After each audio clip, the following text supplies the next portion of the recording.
En Estados Unidos, en Latinoamérica, el que amputás se muere el 40% el primer año. Lo tengo documentado.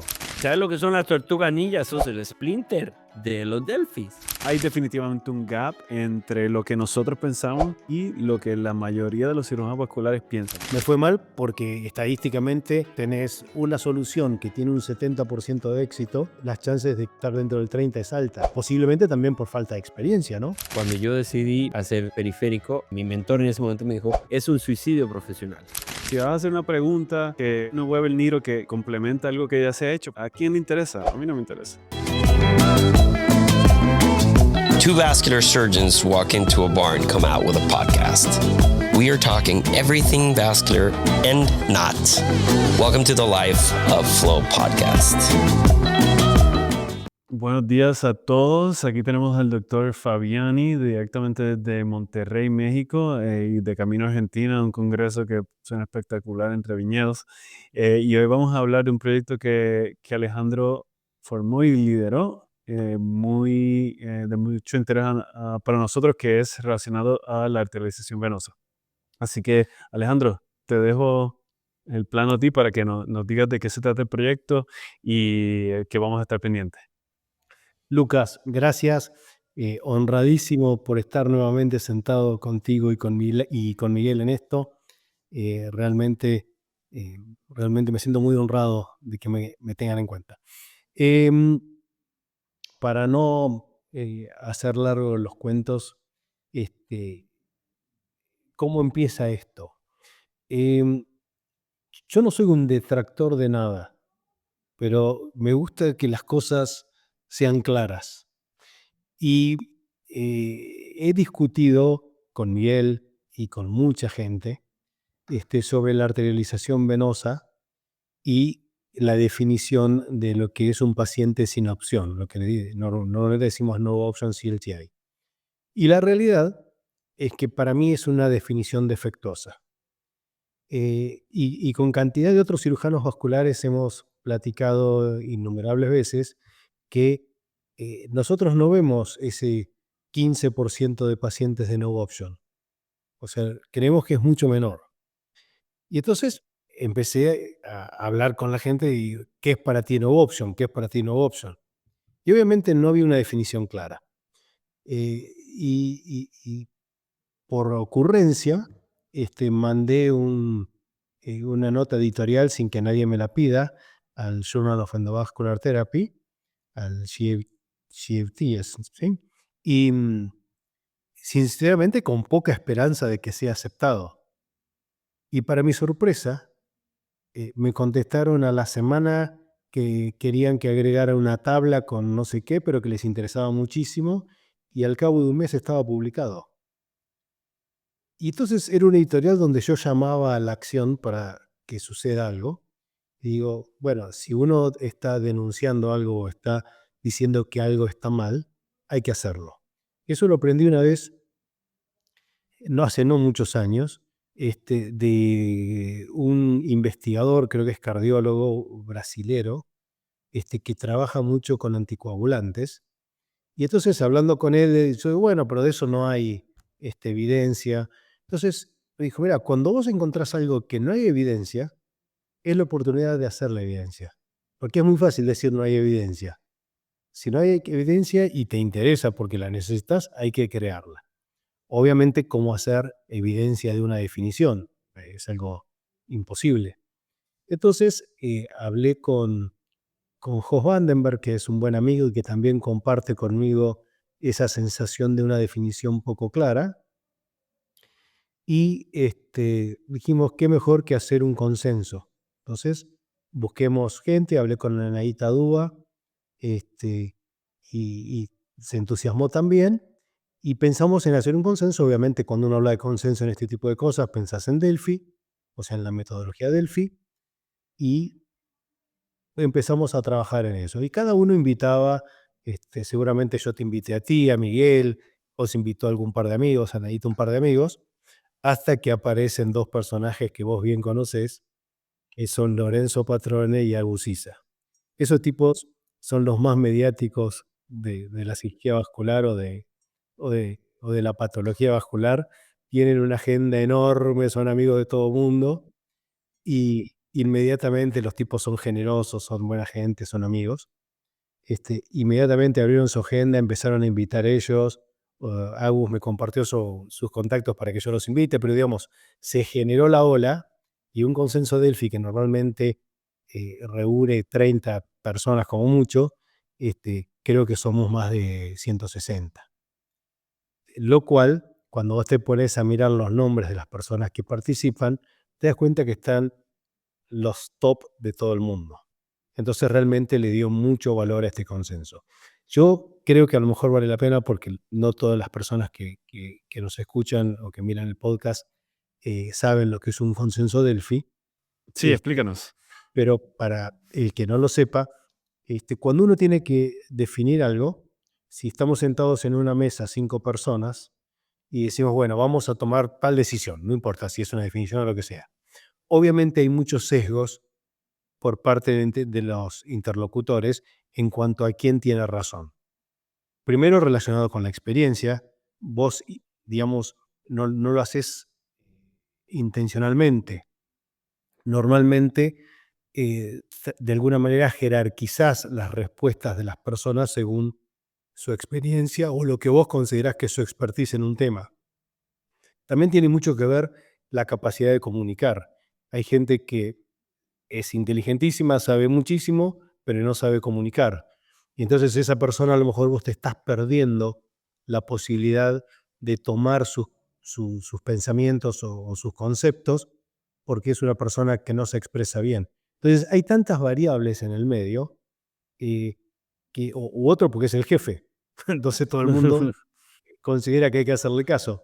Entonces, para evitar ese tipo de cosas, se inventó este concepto Delphi, que lo que hace es que todas las respuestas son anonimizadas, o sea, vos no sabés quién las dio, y,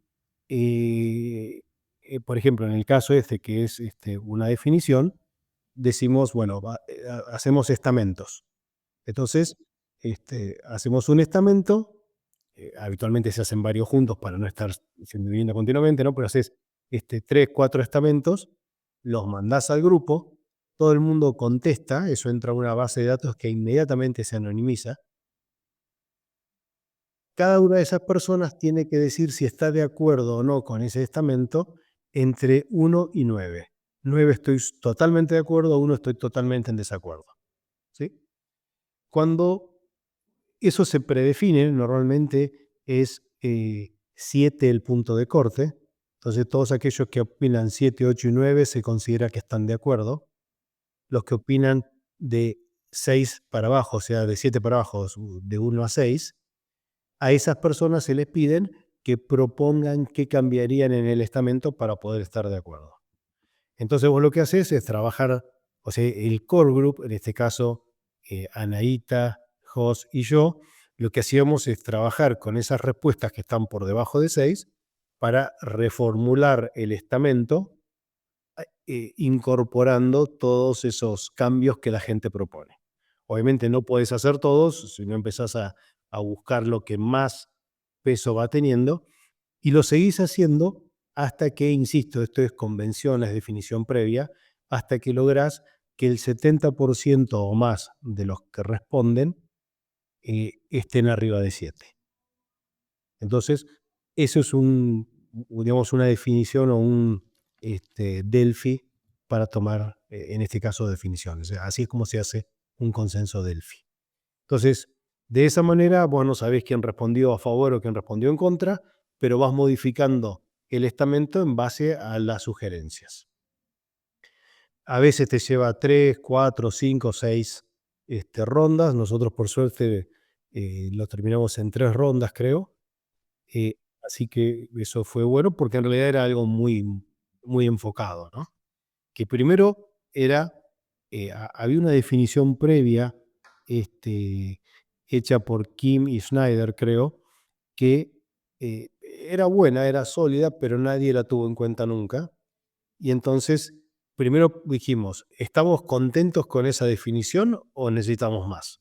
Y estamos hablando de la definición de un paciente no option. No option o poor option. Put option. Y para explicar a toda la audiencia, ¿cuál era esa definición? Mira, es un cuadro que te da, o sea, que habla muy vagamente de las posibilidades estas. Y la verdad es que no había sido adoptado. Entonces, la primera pregunta que se hizo en el consenso fue, ¿empezamos a adoptar esto o necesitamos una nueva definición? Y eso desde la primera ronda todo el mundo estuvo de acuerdo que necesitábamos una nueva definición.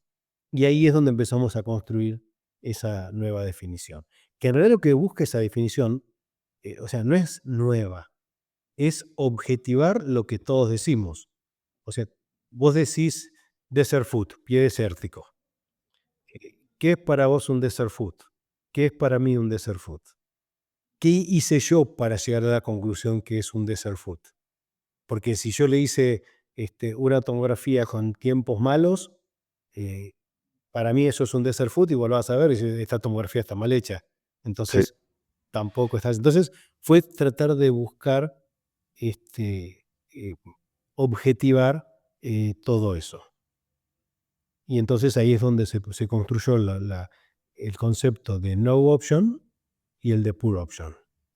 Ok. No sé si quieres que Sí, vamos un poquito más profundo a lo que... para mí la definición básicamente es lo que se llama medial artery calcinosis o SAD disease que Ferraresi nombró básicamente después del midfoot. O sea, si yo veo que no hay vasos nombrados y tengo una herida que no va a sanar con wound care, ¿verdad? Que va a tomar una revascularización, pues entonces, una vez yo veo ese patrón con las calcificaciones en placa y entonces lo que observamos en la angiografía, pues entonces eso ya es un desert foot y para mí creo que el paciente le va a ir bien con una arterialización en vez de una geoplastía normal que probablemente no dura mucho. de alguna manera, obviamente la definición que ahora te voy a compartir, que no es una frase, sino que es un proceso, busca eso, ¿no? Busca que podamos estar todos de acuerdo y que no sea yo creo que es. Em, yo no, insisto, no estoy en contra de nada que pueda salvar un miembro, pero sí creo que ponerle la etiqueta de no option te abre un montón de posibilidades, de las cuales la última debería ser la amputación. Entonces, si en un no option le querés hacer células madre, adelante. Si en un no option le querés hacer prostaglandinas, adelante, porque yo no tengo nada mejor que proponerle que la amputación. ¿Sí? A ver quién Entonces, llegó ahí. bueno, Uf. alguien tiene que trabajar. Sí, alguien tiene que trabajar. Sí, ustedes dos son unos vagos. ¿Cómo están, chicos? Mirá qué vago, yo tiene el hospital y todavía me falta Sí. 1000 cosas por hacer. Sí, yo sé, el único que está realmente vago es el Lucas. Ya empecé a trabajar otra vez un poquito más. Ay, sí, cierto, cierto. Me dio- cierto. se me acabó la sabática. Bueno, muy bien. Perdón, no, yo vengo terminando mis casos y bueno, a la orden. Dame un resumen de por dónde van. Bueno, introdujimos el proyecto, introdujimos lo que es la definición de un consenso Delphi y estamos entrando a ver cuál era la definición anterior del no option patient y tocando ese tema y elaborándolo.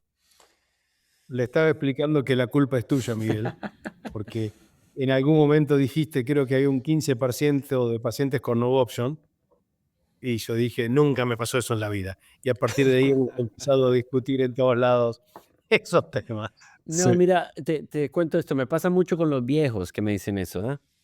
Porque me recuerdo estando en el BITS Symposium en una sesión de no option y el doctor BITS se levantó y dijo, Miguel, tu estadística de 15% no option me parece que es ridícula.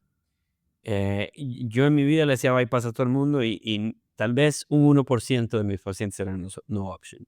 Y yo le dije, sí, doctor BITS, con muchísimo respeto. El detalle es que el paciente de hace 30 o 20 años no es el mismo paciente de hoy. Hoy por hoy, el paciente con una diabetes severa, con insuficiencia renal en su situación renal, tiene un patrón total y completamente diferente. Es decir, antes veíamos los pacientes de la Segunda y de la Primera Guerra Mundial con enfermedad ortoilíaca y femoropoplia secundaria al tabaco, pero no era el paciente de 45 años que no tiene outflow. Entonces, No era el metabólico, decís vos. exacto. Eh, Yo siento que hay un absoluto shift. Y lo he visto yo en mi carrera. O sea, yo estoy ya entrando en la parte de viejón de mi carrera, pero tengo por lo menos 25, 20, 30 años de hacer esto y yo lo he visto en carne viva. O sea, a mí una oclusión ilíaca me sale una cada no sé cuántos, pero paciente diabético con enfermedad vasostibiales y below the ankle todos los días. Entonces yo siento que hay un yo cambio también creo completo. que sí, hay un cambio y también hay un cambio geográfico. O sea, yo voy ahora al Congreso de Mendoza y van a estar discutiendo horas femorales superficiales. Yo no me acuerdo cuándo traté, mentira, hoy vi un Sí, paciente que hace pero como me Sí. explico. equipastía femoral superficial. Pero, digamos, para mí es la excepción, para mí es todo debajo de la Ujú, rodilla. Pero Sí. porque México es un país que está lleno de ujú. diabéticos. En Y Argentina, aún así, yo Alejandro, y aún trabajé así, toda mi carrera en CEMIC. perdona que te interrumpa, y aún así que ¿Sí? sentís que hoy por hoy ves más BTK, ¿no sentís que un 15% de sus pacientes no tienen opción? Yo creo que un porcentaje más alto no tiene opción, pero Ok. económica, Ok. aquí en México, pero no anatómica. Sí. Em, ¿Pero anatómico? la realidad, ¿Anatómico? mira, yo tengo un problema que mi práctica está muy sesgada, porque trabajo en un lugar de ricos. Mm, Entonces la gente es muy cuidada. mm, Ujú, sí. Entonces, a mí no me llega el paciente que tiene una diabetes no tratada durante años, que te llega con 4 de creatinina y no sabía que orinar era parte mm, de su mm. vida. Entonces, eh, eso no me sucede. Sí.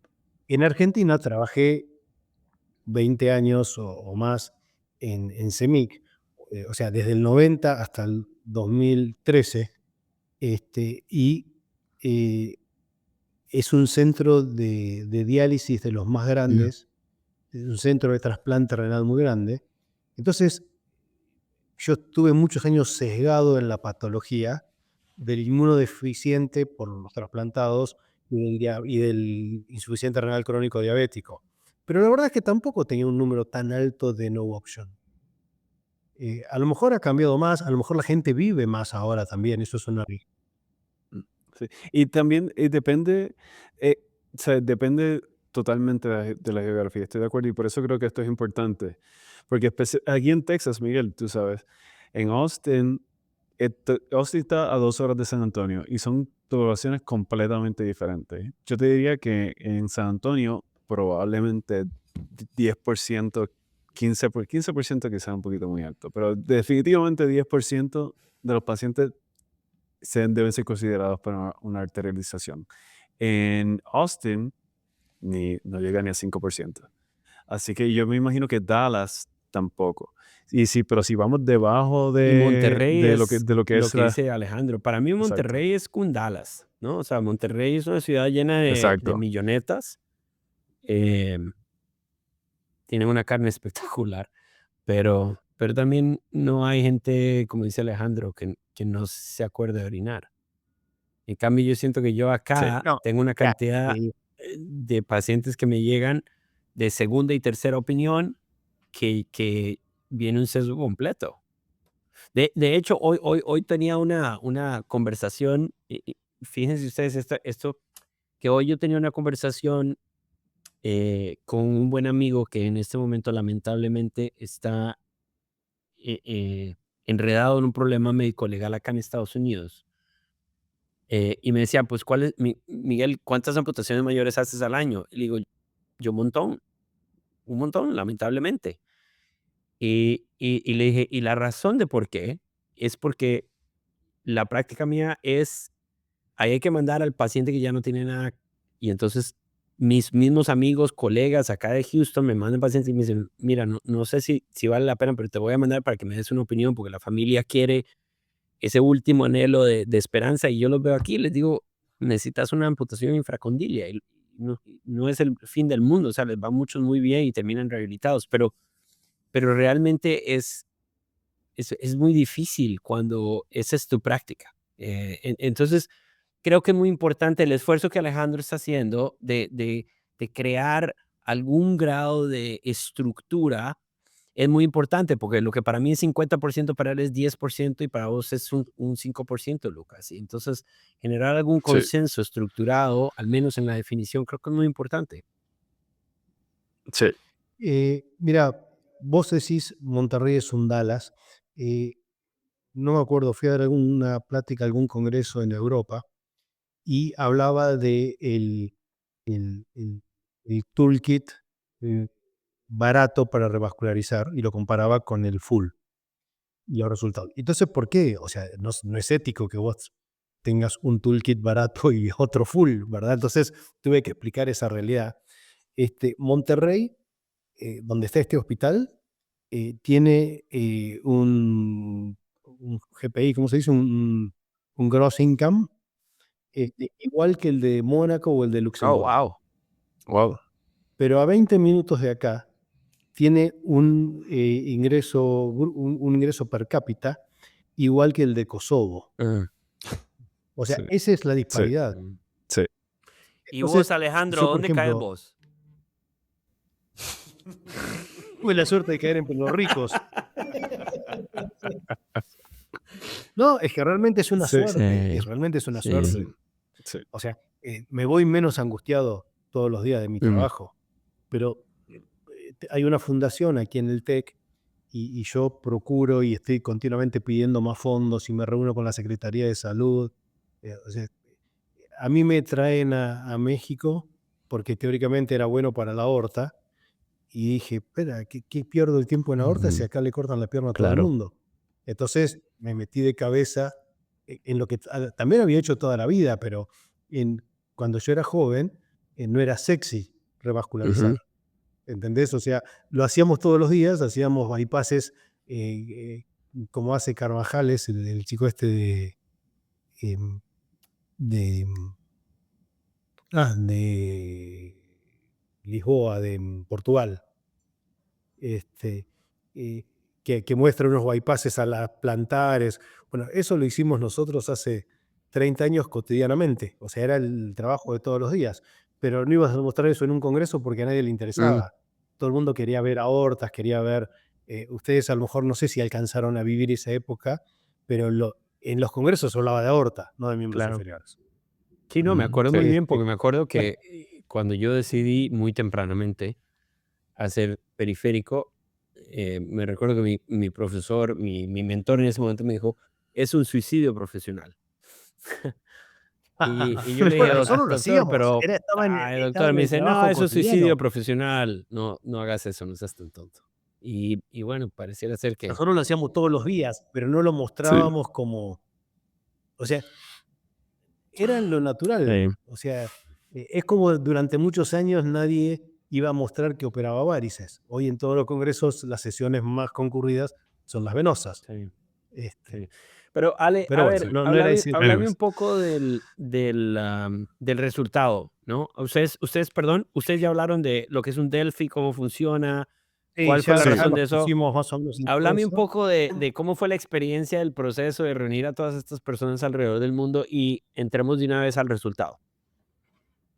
Mira, el proceso, como le decía, estuvo muy de la mano de Lorenzo y de Agus, que los tipos son los más populares del mundo y nos abrieron sus agendas y se incorporó una cantidad que no esperábamos de gente.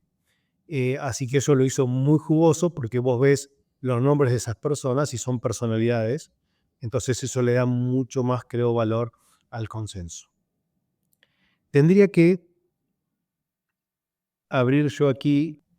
Bueno, entonces como hablábamos Miguel y Lucas, estos fueron los participantes, 164 especialistas de más de 150 centro de 30 países de 5 continentes.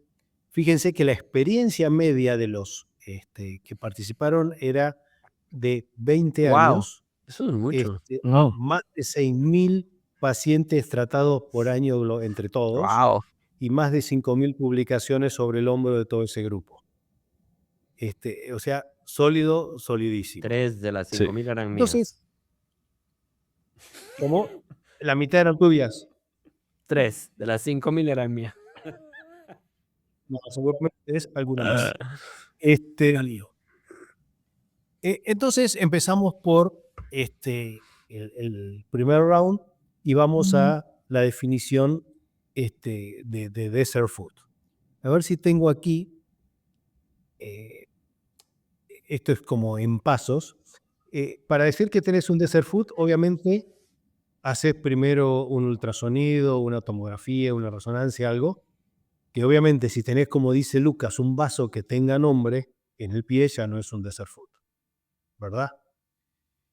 Cuando hiciste eso y no tuviste suerte, entonces te vas a la angiografía con sustracción digital, como hacemos todos, y pusimos ahí mayor de 20 segundos la exposición, porque obviamente a ustedes también les debe pasar que les llegan pacientes que dicen que no tiene lechos, bueno, haces una arteriografía con exposición prolongada y sí te aparecen vasos distales, no estoy inventando el hilo negro.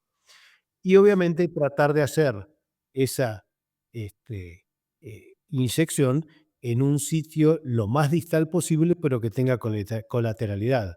O sea, si vos te vas a ir a la femoral superficial abajo de todo, que está tapada, y no lo haces con fuerza para que suba hasta la femoral profunda, seguramente no vas a ver nada distal. Sí. Entonces, en ese caso, hacerlo en la femoral común, no a donde se cierra el vaso. E incluso tratar a veces de pasar con una guía una obstrucción y hacer Claro. un disparo más distal, si tuvieras una poplitea aislada o un vaso así, como para tratar de encontrar algún vaso distal. Una vez que hiciste todo eso y seguís en encontrar un vaso distal, hay que hacer por lo menos un intento de revascularización endovascular. Ese intento hecho con los materiales adecuados y por las personas adecuadas. Obviamente, ¿cómo definimos adecuado? No lo podemos definir.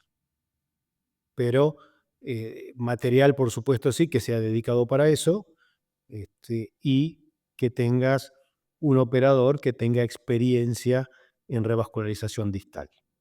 Sí. Entonces, ahí le pones la etiqueta de desert food. Si una vez que pasaste estos 3 pasos, no lograste un vaso distal. Esto es lo mismo, pero hecho en un diagrama, que en el paso 1 no tenés imagen, en el 2 no tenés con angiografía, no lográs revascularizar, entonces ahí es un desert food. Mm. Lo que hace los cambios con respecto a definiciones anteriores es esto de ponerle un tiempo mínimo, múltiples sitios de inyección, no es hacer una inyección y se acabó, no encontré nada, y buscar el vaso adecuado como hablábamos recién.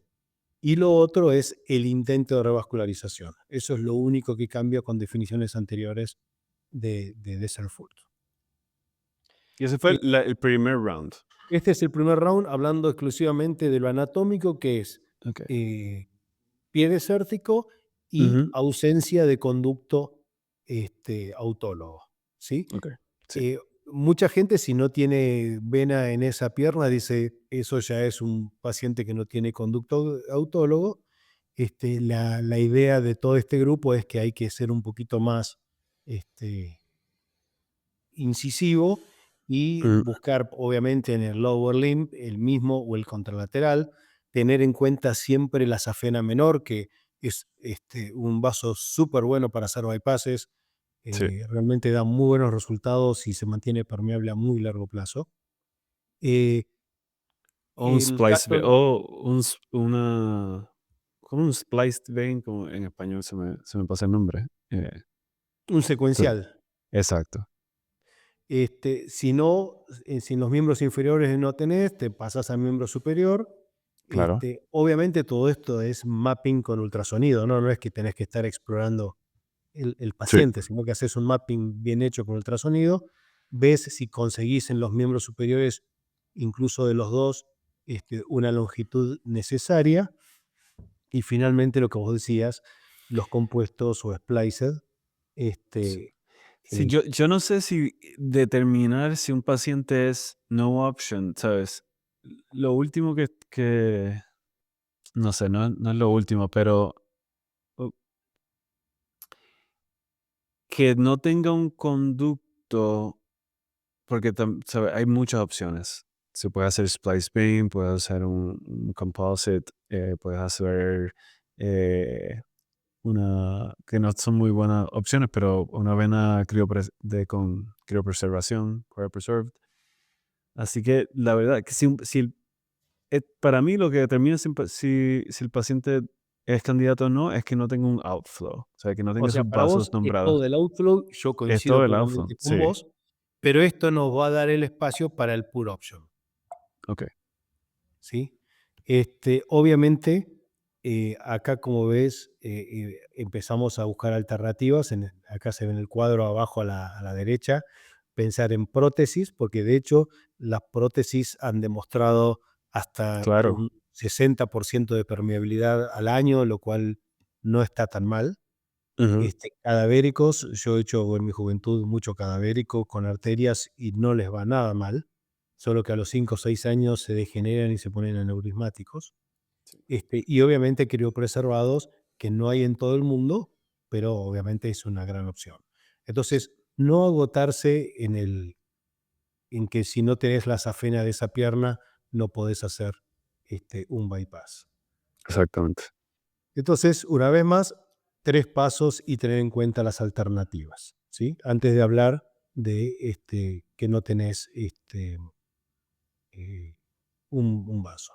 Ujú. Y después, alguien propuso durante esa primera ronda, entre, como te explicaba, ese porcentaje que no está del todo de acuerdo en las definiciones, propone que se haga un tipo de clasificación TNM, tipo TNM. Ese fue Como Miguel, que le parece. encanta el TNM. No sé porque estaban No sé. anonimizados. No sé si fue Ok. Miguel o no. Sí, de seguro que fue Miguel, porque me lo ha dicho eso ya como 500 veces. Entonces, ese TNM lo terminamos resumiendo en la A de anatomía, la B de biología, la R del riesgo de paciente, la Ujú. F del estado funcional y la C de contextual, de modificadores contextuales. Obviamente, es largo cada uno de ellos, mejor leerlo después cuando se publique, Sí, pero no quisimos duplicar trabajo. Obviamente lo de anatomía y reconstructibilidad, eso en el first round ya salió, cómo se definió el desert foot y la presencia o no de conducto.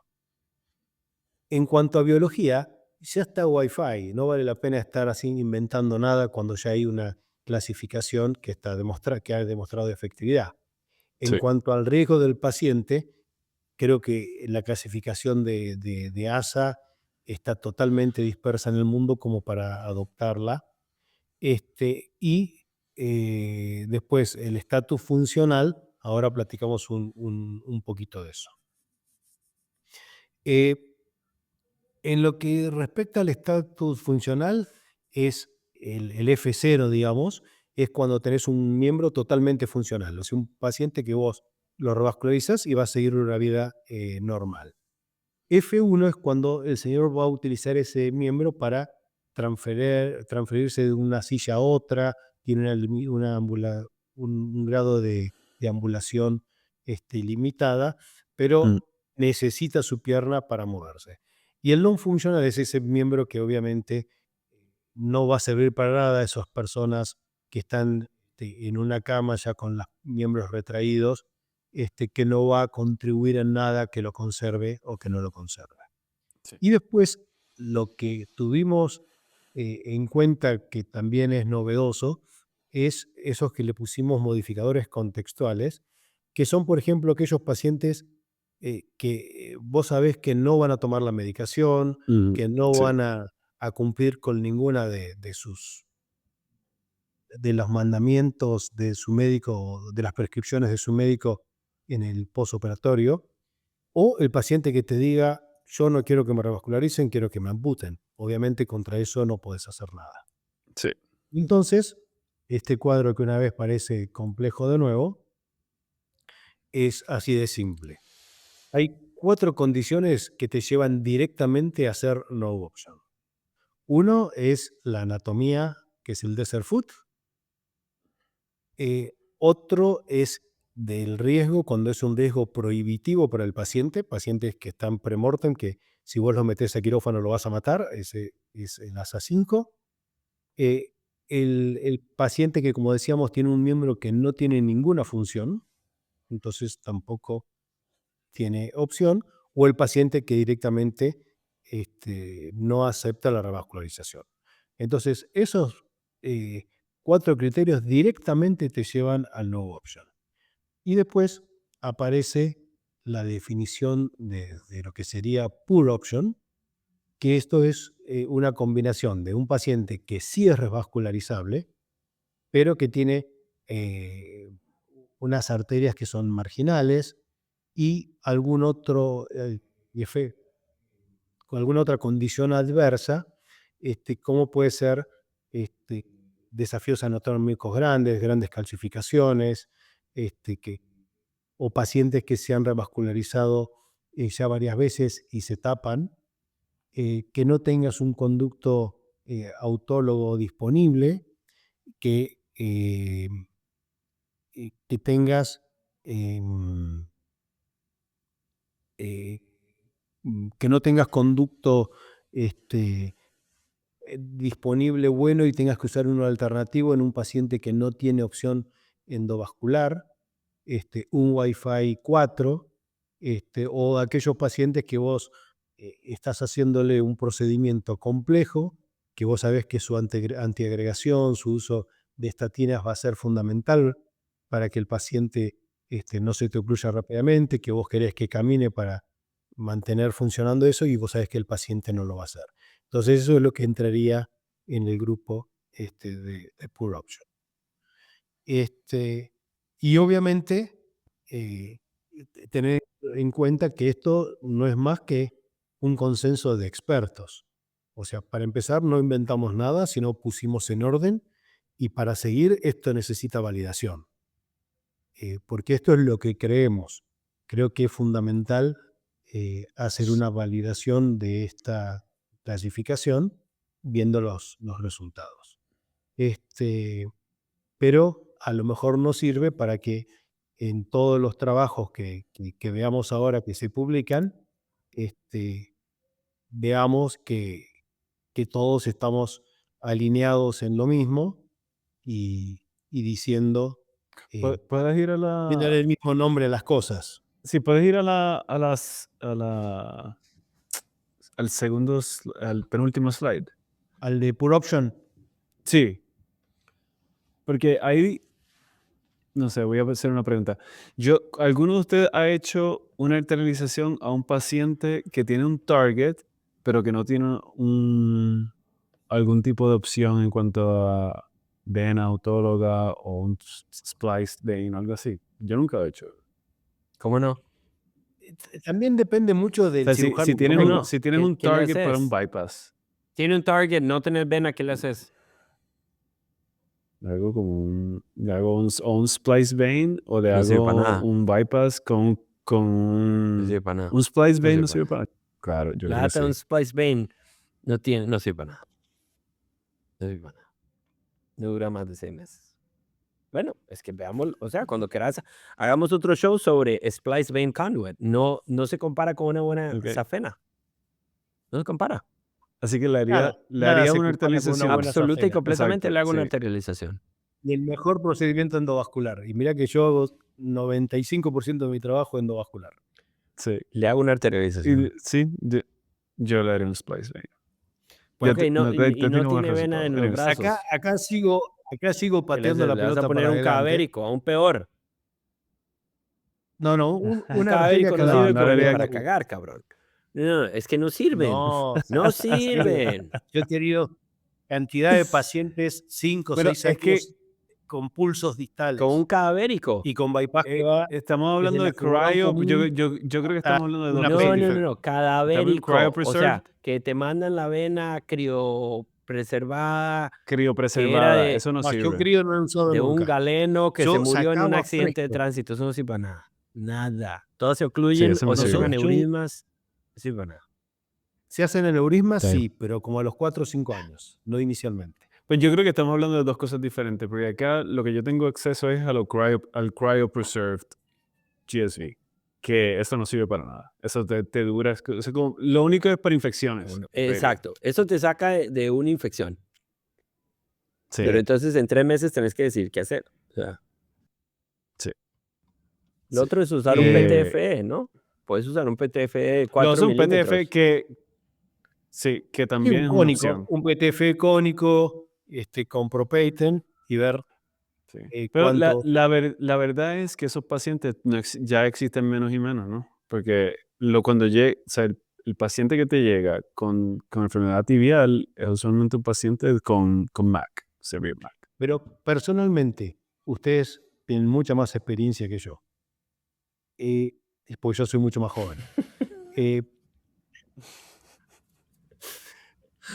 Ajá. Un paciente que tenga un vaso distal, o sea, ¿cuántos pacientes que vos tengas un target distal, de alguna manera no podés llegar en forma endovascular? Suponete el caso, no tiene conductos, no tenés capacidad de sacarle de los brazos. Hoy con punciones distales como hacen ustedes, Sí. hiperdistales, ¿no? Pues yo hago lo igual que todo el mundo, pedias o tibiales, pero ustedes que hacen hiperdistales, si vos tenés una plantar que es buena, yo sé que ustedes la pinchan de abajo para arriba y algo van a abrir. Es excepcional Sí. el que no lo vas a lograr, ¿sí? Lo que sí, y eso creo que este grupo que hemos formado sería interesantísimo sacarle mucho más el jugo, eh, empezar a usarlo para hacer trabajos en serio. Por ejemplo, ese Sí. paciente que solamente tiene una plantar, medio perdidita ahí, qué sé yo, ¿cuál va a ser su evolución a largo plazo con una angioplastía hecha de una punción hiperdistal versus una arterialización venosa? Entonces, sería interesante usar esos 165 especialistas de todo el mundo para empezar a hacer trabajos randomizados, bien hechos, de todo eso. ¿Por qué ustedes dicen que es mejor hacer arterialización venosa que el mejor tratamiento médico? Yo les creo, no lo pongo en duda, pero sería muy interesante hacer un trabajo como con el factor de cruce de Lucas, como ya dijimos. O sea, empezar a buscar de hacer más evidencia sobre estos temas, porque a lo mejor aprendemos que la arterialización venosa no es para el no opción, es para un grupo de pacientes que su opción de revascularización tradicional no es tan efectiva como una arterialización venosa. A lo mejor es mejor de lo que pensamos la arterialización venosa. Yo veo las presentaciones en los congresos de gente que muestra que una arterialización venosa 5 años después está tapada, pero el paciente tiene un montón de vasos de neoformación, y eso no lo lográs con un bypass ni con una angioplastía. Sí. Sí, yo creo Entonces, que a lo mejor podríamos buscar más evidencia. sí, estoy totalmente de acuerdo, especialmente pacientes que tienen una longevidad, que tú esperas que estén vivos por bastante tiempo y son jóvenes con una diabetes severa y que Sí. ya tienen ese patrón de enfermedad. Pues yo creo que en ese paciente eventualmente vamos a empezar a hablar de una arterialización como Primaria. adjuvant. Sí, o haces algún tipo de intervención, pero le haces un adjuvant. O sea, tiene una... O sea, le puedes abrir la PT, le puedes abrir la AT, pero la peronea está ocluida. Le haces las dos, le haces la revascularización y le haces una arterialización distal. Yo creo que eso es viable. Puede ser. La verdad no lo sé. La pero arterialización genera un choque isquémico y la mayoría de los pacientes tienen un dolor isquémico significativo en las primeras semanas del postoperatorio. Aunque los flow volumes estén debajo de 100 milímetros No. por Entre minuto. más respeto le tengas al volumen de flujo, menos es esa delta, ¿no? O sea, ese choque isquémico. Sí. Pero yo creo que, por ejemplo, te voy a decir lo que yo acabo de hacer. Este paciente que me acabo de salir un momentito a hablarle, es una señora que me la mandaron por un no option anatómico. No tiene nada. Tenía una pequeñita isla de dorsal pedia, no tenía nada. Entonces le trabajé la peronea y le abrí, tenía unas cuantas ramas, pero no era excelente. Me metí a la tibial anterior. Logré llegarle a esa lagunita. De la lagunita me logré meter al arco plantar, le abrí la tibial anterior y el arco plantar. Y yo sé que esa señora va a tener un honeymoon, o sea, va a haber una luna de miel, que por los próximos 3 meses el dolor probablemente va a mejorar, la herida que tiene el primer ortejo probablemente se va a ver mejor, pero eventualmente una persona que tenía 30 centímetros de oclusión tibial va a ocluirse. Y entonces yo salí del procedimiento y le dije, mire, todo salió muy bien, pero la tengo que llevar al hospital en una semana para hacerle un DVA. Y el motivo del DVA es porque yo necesito a este procedimiento, que es a corto plazo, darle un procedimiento a largo plazo. Entonces, yo considero que ahí es Eso es novedoso, Miguel. muy novedoso, pero también a la O sea, misma vez me expongo ¿quién a un hoy problema está médico haciendo un legal. DBA?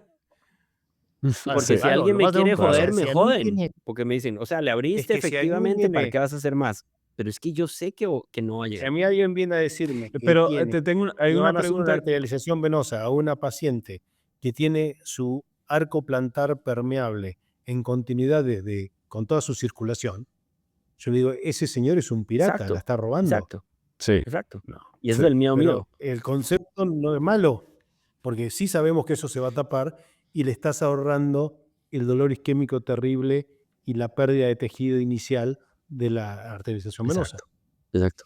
Pero una pregunta que yo creo que es válida en esa situación, que me la he preguntado, es como tienes una revascularización que sabes que no va a durar mucho y le vas a poner encima steel. Ujú. O sea, vas a bajar el flujo Se en va a tapar esa antes. revascularización. Se tapará más temprano, ¿o no? Bueno, no, si es distal, no.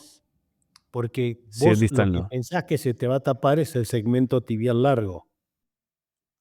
Entonces, si le haces la arterialización venosa distal, teóricamente te lo va a preservar. En mi juventud, sí, hubo una moda en una época. Perdón, en mi juventud no. Cuando era más joven, de lo joven que soy ahora, En mi hubo una prejuventud, moda, En mi en mi cuando eras un protojuventud. preteen, sí. hubo una moda que era hacerle a los bypasses, vos le hacías un bypass fémoro tibial posterior, Con una femoropedio, y le Yo he anastomosis. ponías escuchado la eso. venita al Una lado. anastomosis a la vena. Le ponías la venita al lado. Sí. Y perfecto, no se te tapaba nunca el bypass, pero el pie se te pudría, porque le robabas el flujo Me distal. robabas, exacto, sí. Sí. Hay que hacer eso, romper Súper. las venas y ligar la parte Sí, proximal de la vena. y ligar la parte proximal. Sí, Sí. eso es lo que hay que hacer. Bueno, Ale, ¿cómo? A ver, este consenso es muy grande, ¿no? O sea, tal vez te haga una pregunta. ¿El consenso salió de el incremento en los procedimientos de arterialización venosa o salió de la necesidad de crear estructura alrededor de la no opción? Bueno, eso lo hablaba con Lucas antes que vos llegaras. Yo soy un detractor de tu 15%. Y qué bueno ser amigo, ¿no? Porque con amigos como yo, ¿quién necesita enemigos? Exacto. Eh, no es personal, Miguel, ni mucho menos, lo sabes perfectamente, pero es lo que hablábamos. Los viejos pensamos que no es tan frecuente el no option. Y entonces mandé una carta, un editorial sin que nadie me lo pida al CABT y llamativamente a la semana me estaban contestando que le agregué una tabla que les había encantado y me lo publicaron en menos de un mes. Entonces yo dije, wow, esto realmente, lo que yo estoy denunciando que hace falta en serio, no soy el único que lo piensa. Y Y entonces ahí de- es donde movimos toda esta estructura y llegamos a esto. O sea, no fue en contra de la arterialización, fue en la necesidad de definir un paciente que no tiene opción y de esa manera brindarle lo que quieras. Hablábamos con Lucas, prostaglandinas, células Amputación. madre, células madre. Compresión, cualquier cosa que Amputación. puedas hacer para evitar una amputación.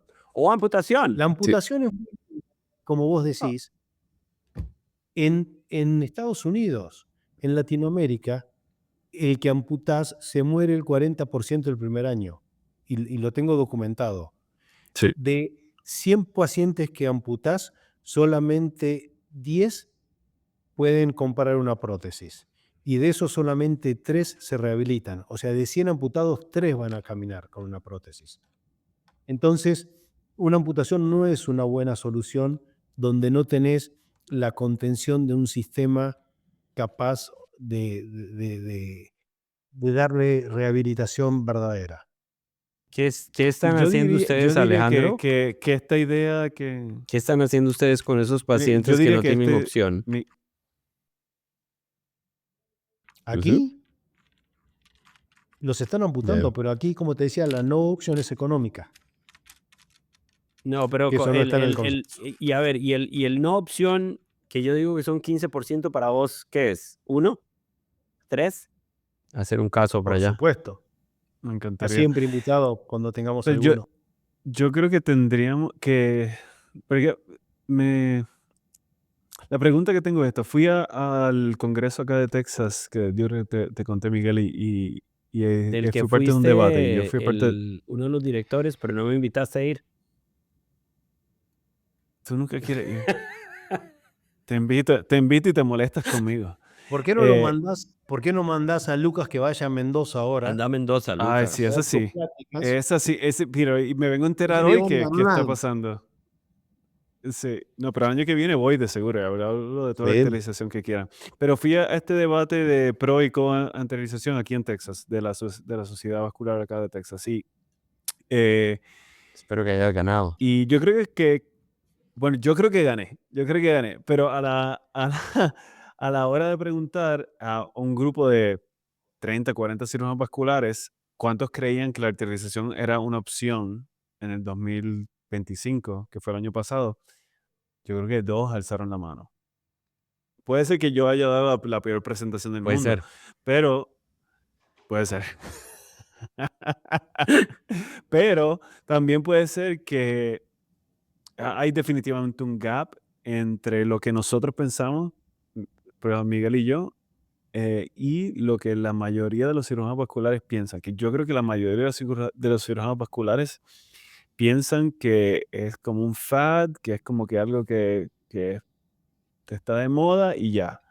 Así Yo que, o sea, creo que hay que construir una buena evidencia. Pero si hay estudios Yo sé que hay trabajo randomizados, publicado. tenemos Sí, pero la agregado experiencia, casi más de 700 casos a nivel mundial. ¿Quién ha visto un lo pie que pasa es que desértico que termina como como un copo? No sé si ustedes dicen copo. ¿Cómo le dicen on ice? Like when you scrape ice and then you put... piragua. No, en Costa Rica Un decimos helado. copo. Y en Puerto Y Rico, le echamos piragua. Cucurucho. y se ve rojo, El rojo, rojo, cucurucho. rojo. Eso no, esa Sí. granulación extrema no pasa. Es que no pasa. No pasa. Sí. No pasa. No puede ser. Yo no puedo creer que hoy por hoy haya ningún médico con la calidad de data que hay que piense que la arterialización venosa es un hoax. Es de mentira. Yo creo que hay una Qué lástima. gran cantidad. Entonces no Sí. saben leer la data. Bueno, el problema no es, bueno, quizás si nosotros somos personas que creemos en algo, pues entonces tenemos que reflexionar y saber qué podemos hacer para que más de nuestros colegas estén haciendo este procedimiento que ayuda a pacientes y que más pacientes sean ayudados. Así que el problema no es como que la otra, es que estamos haciendo mal nosotros. diría. Y yo creo que, pues a eso la pregunta, Alejandro, ¿qué hacemos con esta estructura que has planteado? Sí, ¿cómo, ¿Verdad? cómo la ¿Cuál es el próximo diseminamos, paso? Ali? ¿Qué quieres cómo te podemos Sí. ayudar ahora con el consenso hecho? ¿Qué podemos hacer los que creemos en el consenso, apoyamos el consenso? Empezar, yo creo que lo que hay que hacer es primero validarlo, y para validarlo hay que empezar a adoptarlo. Entonces, Ujú. si vos empezás, perdón, me está entrando una Te está llamada. llamando Gabriela, que vayas a cocinar la cena. No, Gabriela está en Argentina. Me Se la está está pasando llamando el horrible, asistente que seguro. ya tengo pasetas esperando de nuevo. Horrible, se la está pasando en Entonces, Argentina, es eso. Gaby. Em, yo creo que hay que empezar a adoptar la clasificación. Con este TNM, ahí van a aparecer los numeritos, todo. Eso fuiste Eh, tú, ¿verdad? El que planteó lo de hacerlo del TNM, No creo, ¿no? Si tú siempre me hablas de eso. no creo. Anyways. Yo personalmente fui probablemente uno de las personas más contrariantes durante el proceso. Yo, Qué yo, raro, qué raro, qué raro. y te voy a decir por qué, porque en mi mente no entiendo por qué le estamos dando tantas vueltas a un problema que para mí parece tan evidente. Yo decía, estamos haciendo un consenso de 200 hijueputas alrededor del mundo para algo que para mí es claro, claro como el agua. Pero bueno, Sí. pero bueno, hoy por hoy entonces entiendo, aprovechémoslo para entiendo. que todo el mundo lo vea claro Sí, como el agua. Yo entiendo. no lo veo No, así. no estoy Claro. peleando, pero sí No, fui el no. huevón que Eh, estaba de necio. A mí no no, me pero gusta en esto, a mí serio, no me gusta esto, a mí no me si, gusta eso. ¿Sí si o no, cada Ale? trabajo, Te jodí. si cada trabajo que van haciendo de todo esto, de arterialización o de lo que se les ocurra, o sea, de cualquier método de salvataje de miembro que ustedes consideren que son pacientes no option y adoptan esto, vamos a ver si realmente esa clasificación es válida. Y usar la estructura del grupo que se construyó para esto, para hacer más evidencia, creo que sería buenísimo porque es un grupo sólido. Eso es lo que yo te quería decir, Ale. Lo que más vale la pena de esto no es el mensaje. Bueno, claro, el mensaje del no option es importantísimo, pero es el hecho de que lograste reunir a todas estas personas. Y sí, yo sé que le das a Lorenzo y a August muchísimas flores, pero últimamente fuiste vos, ¿no? Vos sos el motor, vos sos el que lo pusiste together. y, y es afuera de una estructura societaria que no es el Global Guidelines, que no es el SBS. Esto es un International Working Group. O sea, de Yo repente, le puse de la como noche a la nombre, mañana, se creó un International Working Group. Sí. Sin ninguna bandera, no, radiología o cardiología o cirugía vascular. No hay No. una bandera. Es los que tenemos ganas de hacer las cosas bien. Y a mí me encanta y yo creo que lo más valioso en retrospectiva de este proyecto, y ojalá que pronto nos estés jodiendo, de verdad, de la mejor manera, te lo Para hacer digo, otro. para el que sigue. Claro. Porque de Bien. verdad que hay un valor muy unique, único, especial en esta creación intelectual. O sea, no todo el mundo une a 200 cerebros alrededor del mundo. Es muy interesante, muy bueno. Sí. no, y la gente realmente fue súper participativa y cuando, bueno, ustedes son parte del grupo, cada vez que uno propone hacer alguna cosa nueva, mucha gente levanta la mano. Sí. ¿Sí? Y yo Aunque creo después que, aparezca Miguel diciendo son unos tontos, igual sí. levantan la mano. Pero también Nunca yo creo dije que eso. Nunca probablemente dije eso.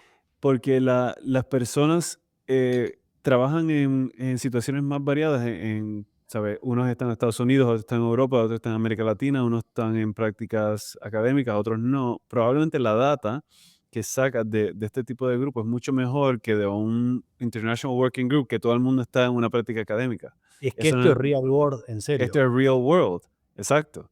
Así que probablemente Pero deberíamos hacer algo. si mañana le ponemos una base de datos a esto, Uf. la gente se va a cansar y se van a ir todos. O sea, creo que hay que ser muy específico y si estamos en el tema de arterialización y queremos buscarle indicaciones, a lo mejor es un buen grupo para eso, o parte de ellos. y si, digamos, encontrar el nicho de lo que a la gente le puede interesar para compartir datos. Yo creo que lo importante es buscar una pregunta que move the needle. Una pregunta que de verdad es algo que, como la pregunta es lo que Miguel está haciendo. Ok, tienes un paciente que le pudiste hacer una revascularización que sabes que no va a durar mucho si una arterialización vale la pena. Esa es una pregunta que yo quiero la contestación. Probablemente todo el mundo que trabaja en esto quiere la contestación. Y mucha gente va a estar entusiasmada. Si vas a hacer una pregunta que la verdad no mueve el nido, que complementa algo que ya se ha hecho, pues ¿a quién le interesa? A mí no me interesa. Ya tengo experiencia, yo sé más o menos cómo manejar eso. Pero lo que Miguel está haciendo, eso sí me interesa saberlo. Y te digo lo siguiente, Lucas.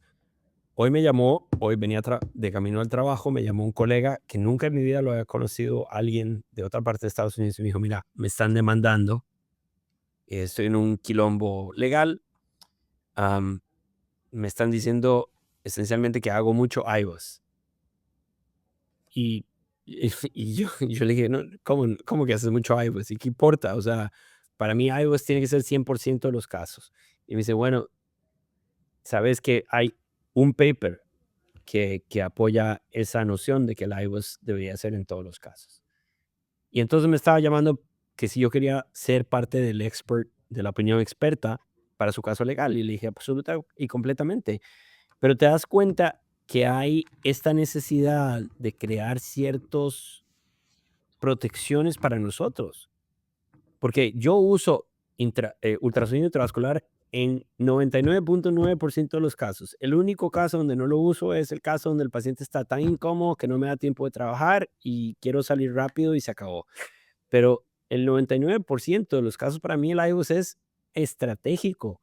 Yo sé exactamente qué usar, cuándo usarlo, dónde usarlo, de dónde a dónde usarlo. O sea, para mí Entonces, la idea de que un colega bajo fuego, porque porque no hay suficiente data que proteja el iVoox periférico, hace la necesidad de que el International Working Group, por ejemplo, yo te propongo esto, Alejandro, entrémosle al iVoox. Eric Sissemsky me llamó como parte de un grupo norteamericano para validar la utilidad del iVoox en periférico, pero es solo americano, no es internacional. Entonces yo te propongo como segundo proyecto, algo que todo el mundo va a estar de acuerdo, es cómo utilizar y cuándo utilizar y la necesidad de utilizar el ultrasonido intravascular. Y así podemos ir generando estos guardrails. Pero ¿lo harías de nuevo a través de un consenso Delphi? ¿Sí? ¿Por qué no? Claro. ¿Por qué Sí. no? Me parece una herramienta súper útil. O sea, me iba a ser un delfitólogo. Sos el Delphi Master. El Delphi. Sos el si sabes lo que son las tortugas ninja, sos el Splinter de los Delphis. El Dolphin, Del el Dolphin Man. Sí, exacto. Delphi. Sos el Delphi Che. Ese es el Che de los Delphis. ¿Sí? Miren, la realidad es que he abierto el grupo para que propongan las ideas que quieran. De hecho, el grupo no es mío. O sea, yo de vez en cuando lo silencio para que no empiecen a aparecer tonterías continuas que nos distraen, pero creo que todo lo que a alguien se le ocurra que valga la pena hacer, puedo poner ahí que después de platicar con ustedes surgió esta idea iVoox. y que el que quiera puede proponer lo que sea. Yo creo que vamos a tomar ¿Sí? el consenso Sí. de iVoox que hizo Eric Sissemsky, que está de una u otra manera biased porque fue pagado por Philips. Hagamos uno Ujú. sin ninguna industria, solo de los 200 que estamos Sí. ahí, y saquemos un paper. Ese es el que sigue. Te lo propongo. Vamos. Sí. Em, Tengo un médico pasante de servicio, un fellow research que ya se hizo experto en molestarlos a ustedes, así que Perfecto. Fantástico. Ale, mira, es un placer hablar con vos, como de costumbre. Sos un grosso. A la orden. Súper feliz de verte, súper feliz de ver el hecho de que seguís conquistando éxitos. Y bueno, es un placer ser tu amigo, es un placer ser tu colega. Y aquí estamos siempre a la orden en Life of Flow. para conversar de lo que vos tengas para conversar, porque nos encanta saber lo que todo el mundo está haciendo alrededor del mundo. Sí, y Ale, déjanos saber cuándo sale la publicación para que todo el mundo la busque. Bueno, ahora son los tiempos del journal. Ujú. La verdad es que el tratamiento fue bastante rápido y ya está aceptado. Ahora viene toda la parte editorial, no sé, supongo que 15 Yo días creo que más. deberíamos como mínimo. de air el programa ya que el proyecto esté afuera para que en los notes Vale. le podamos poner el link y así todo el mundo que escucha esto se pueda Sí, ir y a bajar también, el proyecto. también yo no sé ¿Pagamos, Ale, si pagamos es, para free access? debería pagar. Mira, avísame cuánto es. Honestamente, O bueno, haz un Un money pool con no, es todos. en serio, No, Sí, con todo el de hay que mundo. verdad. Mira, hacerlo. hacemos Sí, un GoFundMe, porque son sí. $2,000. Si cada uno pone Sí, $20, Somos 200. sí, de eso es lo que normalmente cobran. Si cada uno pone $10 ya, sí. Somos Exacto. 200. Así que- ahí hablo con. De hecho, yo se lo estaba pidiendo acá al TEC que Bueno, lo haga. si te lo da. Si no, pedíselo a Hope. Hope te lo da. Grande. Listo, Hope. Esos son unos hijos Bueno. de A puta Michael Hope. buenísimos. Son buenísimos esos tipos de Hope. La realidad, ¿vos creés que realmente hace la gran diferencia pagar Sí, el free sí, access, sí, el 100%. open access? claro, claro. 100%. Creo, Sí. este tipo de proyectos, 100% importante pagar el free access. Porque querés que el mundo te siga. Y es la diferencia entre Bien. el free access y no. Bueno, Y para una cuota de lo tomo $2,000, no y lo. jodas. Como te digo, la paga Hope. Se acabó, ¿no? Listo. Qué fácil es deducir impuestos en Estados Súper Unidos. fácil, no te puedes imaginar. Me compré un carro con la deducción de impuestos. Muy bien. Bueno, Bueno, les agradezco muchísimo la invitación y el tiempo y el espacio y que les haya interesado esto. Insisto en que sigamos sacándole el jugo a este grupo que es maravilloso. Me tomo la idea de lo del iBus y a seguir trabajando. bueno, vamos muchachos. Chao.